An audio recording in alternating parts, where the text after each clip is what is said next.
In this video, I'm going to talk about text writing and non-textual communication in a digital environment. More specifically, I'm going to analyze the text of Hugh Locke's Medusa, an artwork from the mini online exhibition that our group curated entitled The World Within Us. As we targeted the audiences for young people between 11 to 16 years old, we went through several stages of writing and editing in order to find a most fitting tone and narrative. We have also run a few readability checks with free tools on the internet. However, also as a hindsight, I like to delve in deeper and inspect our curatorial text writing with a linguistic approach.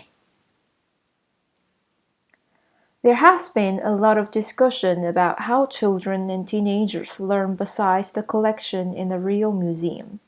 Texts don't exist only in labels next to a painting, but they also appear on the walls, brochures, pamphlets, floor guides, and many others.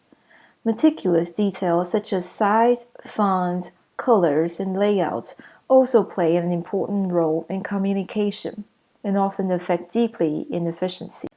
Although our group project was not realized physically, it is worth looking into the templates that we could choose from, how we adapted to them, and how these user designs accomplish certain aspects of our work. In this video, unless specified, I refers to the author of this video. We and us refer to the collaborative creators of the world within us.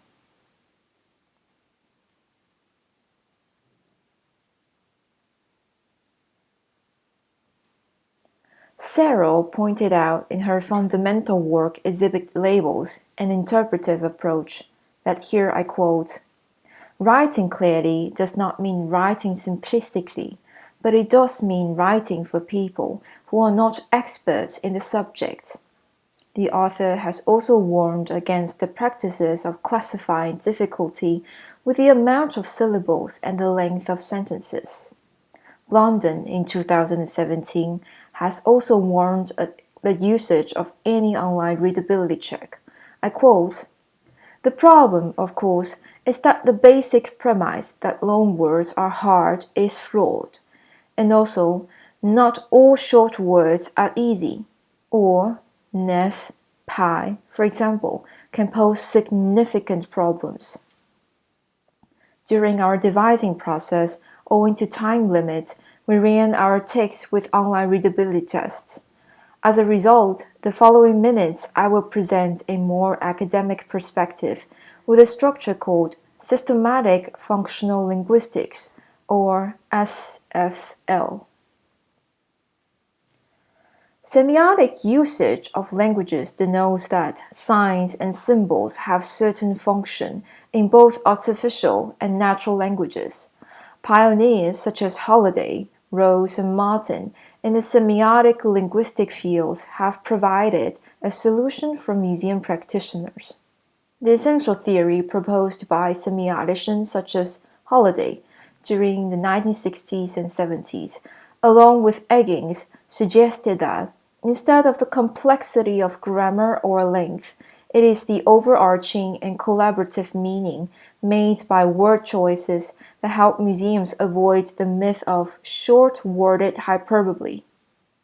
An easy example that supports this semiotic approach is what Eggins wrote in An Introduction to Systematic Functional Linguistics in 2005. Traffic lights are red, yellow, and green, but they don't shine just to light our streets. They shine meaningfully because humans have connected the colors with expressions and acted accordingly upon them. I will come back with systematic functional linguistics in the second part of the video, where I talk about other elements that also act as museum texts. On the basis of Eggins' theory, Blunden in 2017 advanced and argued about the spectrum of congruent and metaphorical language. Being congruent means that sentences are constructed more prone to colloquial language. following the order of subject, verb, object, and the verb is usually a direct action from the subject. While being metaphorical means the verbs are usually repackaged to become a noun clause. Instead of using Blondin's example, I here use her diagram to present the spectrum between the original label and our text for Hugh Locke's Medusa. The contradiction between Locke's subject matter and chosen materials is perhaps an exploration of cultural clashes within his own life.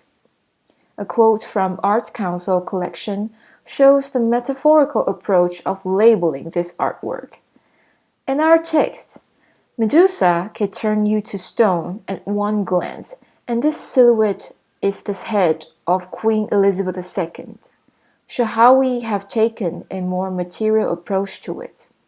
For Medusa, with Blondin theory, we did have achieved a more accessible way to engage our audiences. Blondin's revised color coding approach can be used to inspect our text on Medusa. Originally proposed by Halliday, these color wheels presented here classify 3 types of verbs: red for the material and the physical, yellow for the abstract relational, and blue for the mental and the sensory. Blondin has added a grayscale, denoting a repackaged congruent forms. As now you can see, our texts from Medusa are mostly material and physical verbs, highlighting in red. This suggests that the texts are more accessible for our young audiences.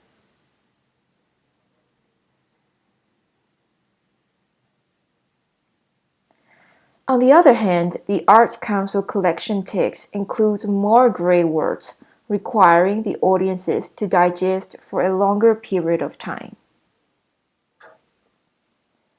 One of the many benefits of writing in a more congruent way is that audiences, young or old, can orally discuss our artworks more easily. We edited our text while I repeatedly mentioned what I saw in the Leicester Museum and Gallery. The parents were the interpreters between the museum and their children. If a label is written in a more metaphorical way, it requires people to process before recounting to their companions or to themselves, which usually in turn results in losing visitors' attention and interest. As a curatorial lead, I take that having a conversational and informal narrative means to have some qualities of song lyrics and poem recitals.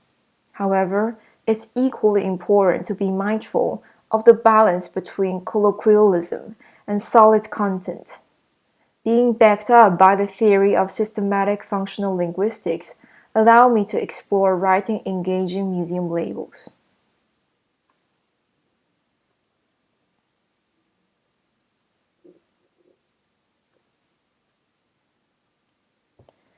In a virtual environment, infos and multimedia coming from other web pages could pile up the text count, distracting our audiences if they choose to multitask. Usually, digital exhibition texts have a limited existence, that is, within website guides, section names, and hyperlinks. However, for us and the public who would like to use the curation tool on Art UK, the liberty to make decisions on text is even more confined. Thus, it leads to non-text elements that could influence a curator's decisions and the audience's experience. These non-text elements could be understood as the signs and symbols that semioticians proposed.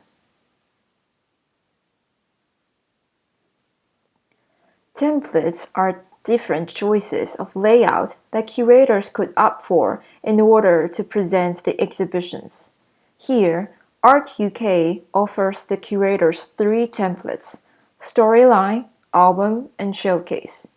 For our group, we decided that Showcase is a better template than Storyline, for we think that inspiration does not always follow certain order. Showcase, with a dark background, has a salient effect that reinforces our texts and artworks. Should there be more templates for curators to choose from? The answer is probably yes. Drawing experience from my participation in the 2020 online curation competition held by the NPM, the National Palace Museum in Taipei, the 6 templates provided could not cater to most participants' proposals and needs. The NPM divided curators' access to these 6 templates, and without a participant's identity, the public could access to only one.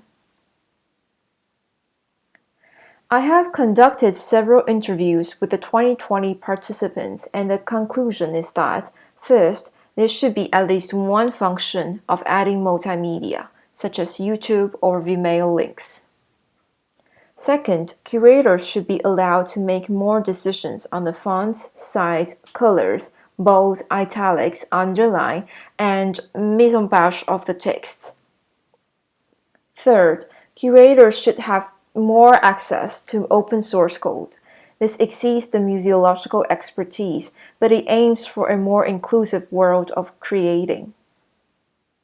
The first 2 bullet points are commonly agreed among my interviewees, and the third is proposed by a UI/UX designer who also suggested to include social media embedded links for a wider connection. Here on the screen are 2 examples coming from the Art UK and the NPM respectively.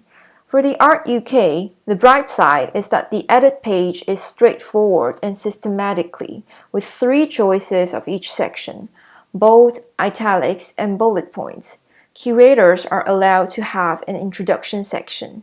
There isn't a function for making an epilogue, though some curators have used the add description function to mock an epilogue section. For the NPM, from previous participants' work, the bright side is that the curators are allowed to choose more than 3 templates, with several or one picture on the same page, and a smooth immersive reading mode between pages. However, as a non-participant, all the features are stripped to one template without much room for modification or even text writing. Both platforms have an existing problem that curators are not permitted to edit in the same way on any computer document. The outcome is that audiences could lose interest, especially other web pages pose a stronger attraction, or even other exhibitions built by museum staff simply look more fun. It is possible that the decision is to limit a curator's access to edit is made intentionally, to keep the function straightforward, easy, and without taking away too much attention of the website's other resources. However, both platforms were built with the idea to encourage the public to create and engage in art and history. A better example in Taiwan is another platform built by the Open Museum, which has more templates and tools for curators. The best example to aim for is the Smithsonian Learning Lab. Although not aiming for amateur curators, but for educators, my collection allows users to have more liberty in text presentation and writing. Additionally, users are able to upload external documents, zoom in to show details, and build quizzes for audiences. There isn't a template to apply for my collection. However, the function and design achieves a much better engagement in audiences and a more effective complement to museum texts. The pandemic has forced a lot of museums to launch exhibitions virtually, which means the semiotics of anything within websites could be part of the text writing. This video has tried to bridge the traditional linguistic approach, the SFL, to future template designs. It is my humble hope that more organizations invest in curatorial platforms, studying the design in a virtual space, and providing a solid and inclusive environment for creators. This is a new way to engage audiences in museums.